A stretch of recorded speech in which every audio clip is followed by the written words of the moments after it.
Qış mövsümünün bəzəyi olan qar yaxın günlərdə paytaxt Bakıya da üst tutacaq. Sfera az beynəlxalq meteoroloji mənbələrə istinadən məlumat verir ki, yanvarın 16-sından etibarən Bakıda sulu qar yağışının başlaması proqnozlaşdırılır. Proqnozlara əsasən yağıntılar yanvarın 22-sinədək müşahidə ediləcək. Bu müddət ərzində hava temperaturu nisbətən aşağı düşəcək. Yanvar ayının sonuna qədər sulu qarın fasilələrlə yağması gözlənilir.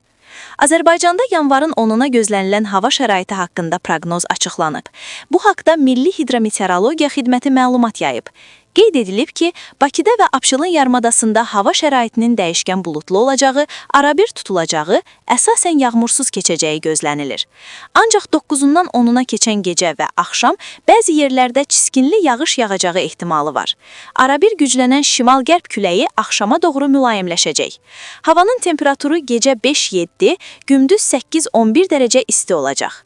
Atmosfer təzyiqi 752 mm civə sütunundan 761 mm civə sütununa yüksələcək. Nisbi rütubət 80-85% təşkil edəcək. Azərbaycanın rayonlarında bəzi yerlərdə fasilələrlə yağıntılı olacağı, dağlıq və dağətəyi rayonlarda qar yağacağı gözlənilir. Ayrı-ayrı yerlərdə yağıntıların intensivləşəcəyi ehtimalı var. Axşam qərb rayonlarından başlayaraq tədricən kəsiləcək. Bəzi yerlərdə arabir duman olacaq. Mülayim qərb küləyi ayrı-ayrı yerlərdə arabir güclənəcək. Havanın temperaturu gecə 1 dərəcə şaxtadan 4 dərəcəyədək isti, gündüz 8-12 dərəcə isti, dağlarda gecə 2-7 dərəcə şaxta, gündüz 2 dərəcə şaxtadan 3 dərəcəyədək isti olacaq.